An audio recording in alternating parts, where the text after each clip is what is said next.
Hacivat X and some mind game fragrances. Let's talk about them. My name is Neeb. Welcome back to Aromatics. Today I've got a treat for you guys because we're going to be discussing some newer fragrances, one of the newest releases from Nishani, and it's called Hacivat X. And then we've got a couple of mind game fragrances. If you guys want to save 10% off So Avant Garde, check out the description. All of the links are there, including my coupon code where you can save 10% off either So Avant Garde or Mind Games. Back to Nishani. Nishani, I've got two of their fragrances. Those are the ones that really stuck out and the ones that I thought that, I could afford at the time. Hacivat and Ani. Those are probably the two most popular DNAs from that house.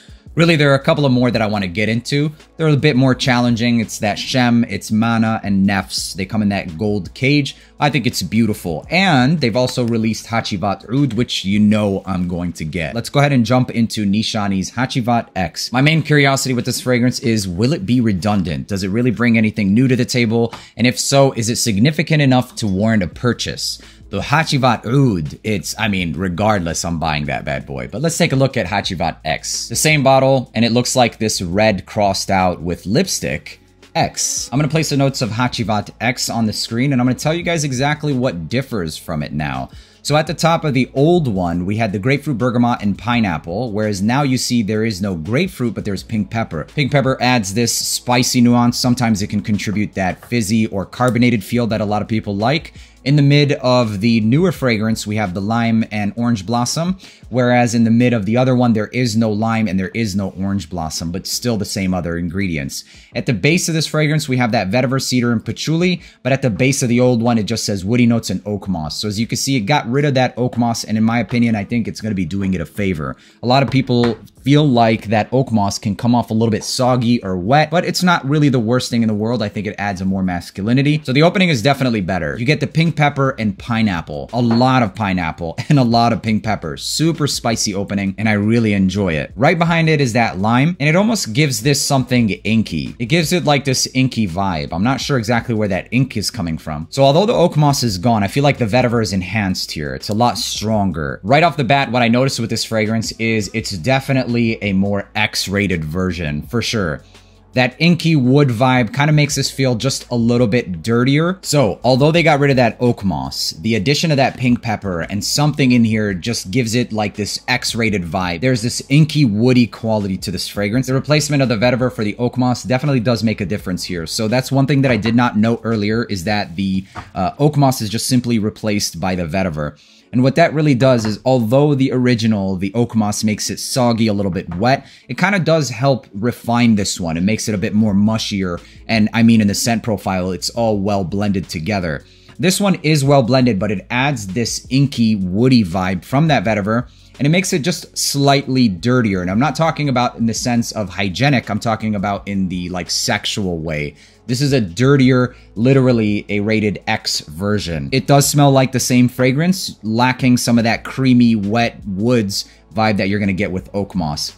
Relatively close, but different vibes totally. This one's creamy woods and pineapple, and this one is more of an X-rated, spicy, dirty, earthy pineapple. So similar vibe, similar fragrance with different purposes. Hacivat X, I feel like, is going to be for the more grown-up and more mature audience that are looking for something more testy. And this one's going to be a more entry to mid-level niche connoisseur. This is not for beginners' noses for sure. It takes this DNA and really makes it a little bit more complex because of the addition of that inky wood vibe coming from that vetiver instead of the oak moss. I'm very curious to see how this one's going to transition in the mid to dry down. With Hacivat, I get pretty much what I get in the top, all the way down and through to the dry down. The only thing that happens with the original Hacivat is you drop off some of those citruses and it focuses more on those woods. So curious to see how this one performs. And if you are too, make sure to subscribe to the channel. Mind Game fragrances. I've owned Gardes from Mind Games for quite some time now. I think it's been about 5 months.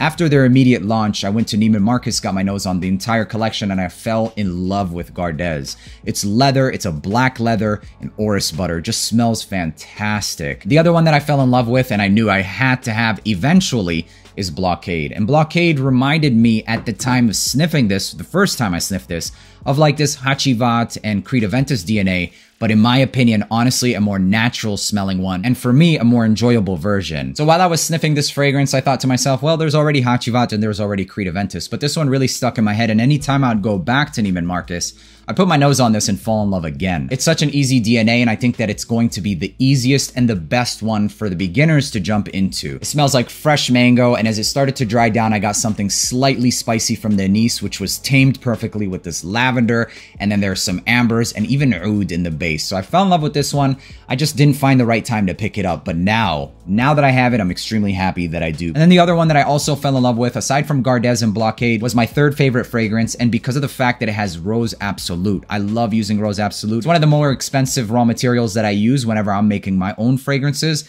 and this one is called Grand Master. It's got Rose Absolute, coffee, and Pantone, so it's got like this rose, coffee, bakery vibe. So we're gonna dive into both of these fragrances and give you a little bit more of a breakdown, but this collection is extremely interesting because it comes with unique caps. They're all inspired by chess, and they're extremely unique. I plan on eventually having the entire collection because I think it will be extremely unique. Not only are the scent profiles and DNAs rich and smell expensive and unique, but also the caps and the bottles and presentations are just fantastic. I mean, come on, honestly speaking, how can you deny that these are some of the best looking bottles and the most unique concept of a lot of niche fragrances? So definitely looking forward to getting into these two fragrances and hopefully one day completing the entire collection. Blockade in a nutshell smells like that Creed Aventus DNA, but far from Creed Aventus. Truly is. And it should be appreciated as something separate from Aventus. This is in that similar vein, but mango. And to be honest with you guys, now after that whole Creed Aventus thing and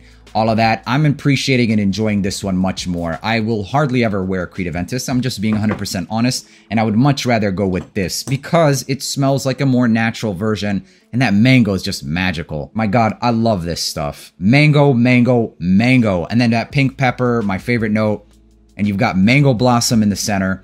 You got star anise, just enough spice. I love star anise.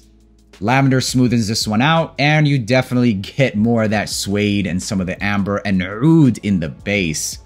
This is a home run for me. I have Gardes by Mind Games, and I used to love that fragrance, and I still do love that fragrance, but this one is going to be the versatility king. And because of versatility, this is going to be my number one from Mind Games, so Blockade. Honestly, that one's going to be a hard one not to like, and I genuinely believe this is going to be one of the most complimented from Mind Games. The next one we're going to talk about is a fragrance that centers around Rose Absolute, which is one of my favorite and most expensive raw materials, aside from oud, obviously. This one is Grand Master. So a little bit of history with the Rose Absolute. I'm always trying to use Rose Absolute in anything that I create for my self-enjoyment or even for some collabs that I've been working on. The only problem is that it's super, super expensive stuff. So it does basically what Rose does, just in a way more natural way. It almost smells edible, if I'm being honest. If I'm ever even considering using the note of Rose, my mind jumps straight to Rose Absolute. Although it might not work for more of the lighter DNAs like something for spring and summer, it's still something that I love using. So the notes on this fragrance include a lot of rose, coffee, violet, Pantone, myrrh, and incense. And that's pretty much what this turns out to be.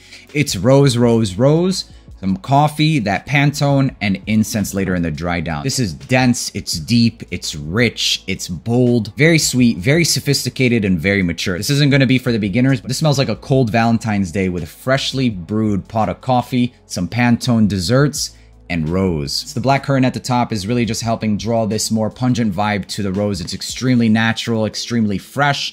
And then in the mid, you're going to start picking up the coffee. Really, I get the coffee straight from the top.